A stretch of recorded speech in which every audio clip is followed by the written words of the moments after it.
Sa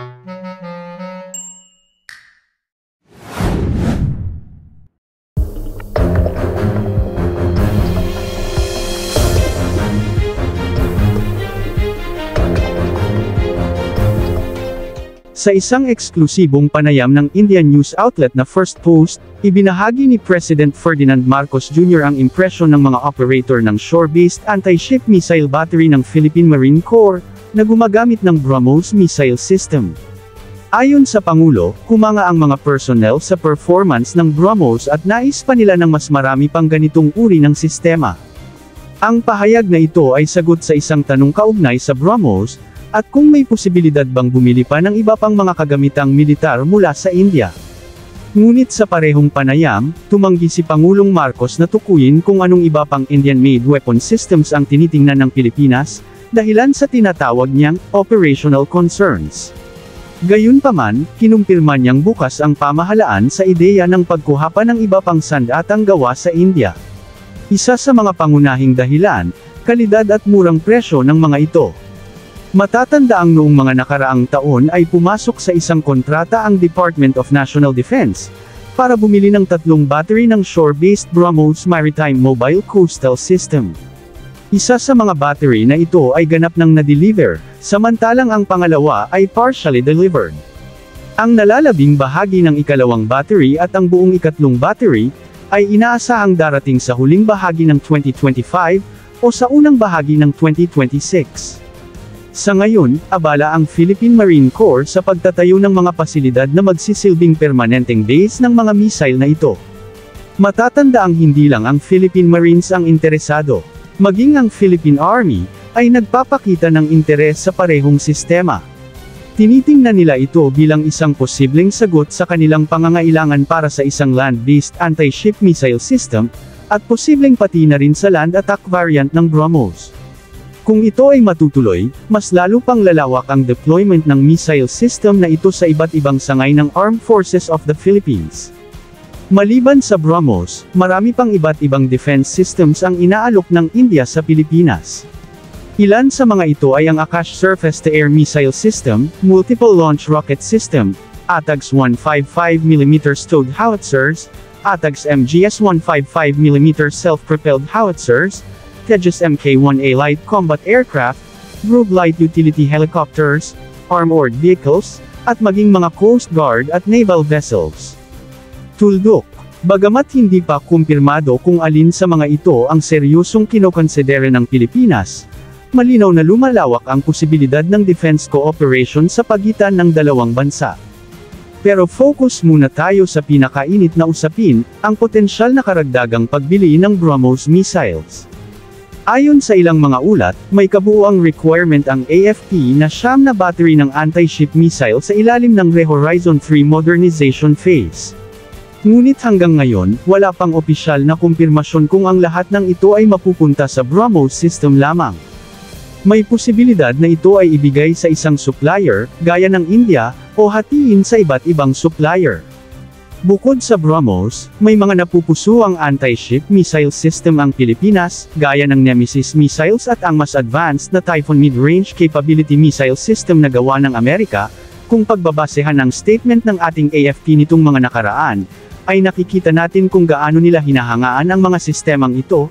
Sa katunayan, nagsasanay na sila sa pag-operate at pag-maintain ng missile system na ito, na sinyales na naghahanda sila sa pagkaroon ng nito para sa sarili nila. Kung matuloy man ang lahat ng 9 na battery, ito ay magiging isang game-changing move para sa maritime defense posture ng bansa. Pero sa ngayon, marami pa ring tanong kaysa sagot. May ilang ulat na nagsasabing nasa advanced negotiations na umano ang Pilipinas para sa karagdagang 9 na battery ng BrahMos system. Ngunit sa totoo lang, wala pa ring opisyal na kumpirmasyon mula sa DND o sa Malacanang na ito ay aprobado na. Sa puntong ito, maaring ang sinabi ng Pangulo ay indikasyon lamang ng kagustuhan o pangangailangan ng AFP para sa karagdagang anti-ship missile systems, at ang BrahMos ang isa sa mga pinakamalamang na pagpipilian, ngunit hindi pa ito nangangahulugang na pagdesisyonan na. Kung babalikan ang pahayag ng Pangulo, sinabi niya na nakausap niya mismo ang mga tauhan na gumagamit ng sistema, at nasiyahan ang mga ito sa performance ng BrahMos. Gusto pa raw nilang magkaroon ng dagdag na battery.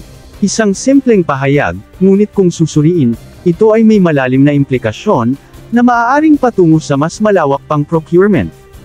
Bakit marami ang umaasa sa BrahMos?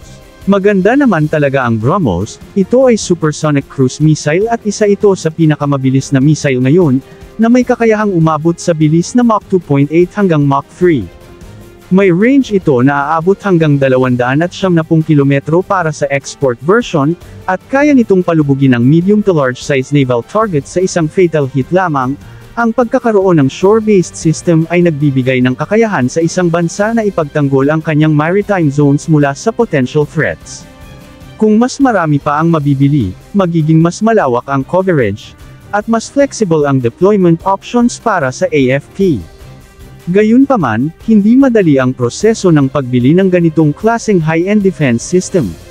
Bukod sa gastos, kailangan din ng sapat na training, logistics support, at infrastructure. Ang pagtatayo ng tamang base and facilities ay matagal na proseso, at tulad ng nabanggit, ginagawa ang mga ito para sa naunang deliveries ng BrahMos. Mayroon ding hamon pagdating sa integration ng mga system na ito sa command and control structures ng AFP, lalo na't iba't ibang branch ang posibleng gagamit nito, Philippine Marines, Philippine Army, at baka sa hinaharap, maging sa Air Force. Ang pagbili ng mas marami pang shore-based anti-ship missile system, ay isang mensahe sa mga kaalyado at sa posibleng kalaban, na ang Pilipinas ay seryoso sa pagtatanggol ng kanyang teritoryo at exclusive economic zone. Sa harap ng tumitinding tensyon sa South China Sea at mga panggigipit sa mga resupply missions ng Pilipinas sa Ayungin Shoal, ang pagkakaroon ng mga advanced weapons system ay nagiging mas kritikal. Hindi man ito pantapat sa malawak na arsenal ng ibang bansa, ang pagkakaroon ng credible deterrence capability ay malaking hakbang na. BrahMos pa ba ang susunod?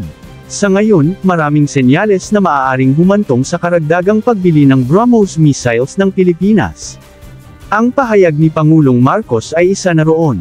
Ngunit sa kawalan ng opisyal na anunsyo, nananatiling tanong kung ang siyam na batteries na target ng AFP ay lahat mapupunta ba sa BrahMos system. Ang malinaw lang sa ngayon, gusto ng AFP ng mas maraming anti-ship missiles. At kung ang mga operator ng unang BrahMos battery ay nasisiyahan, malamang ito ay muling kukunin. Pero sa mundo ng defense procurement, maraming pwedeng mangyari. Ang tanong, BrahMos nga ba ang pipiliin, o ang gawang Amerika na matagal nang napupuso ng ating mga sundalo? Mananatili sa ating channel, i-like, mag-subscribe, i-share sa mga kaibigan, at abangan ang mga susunod na developments.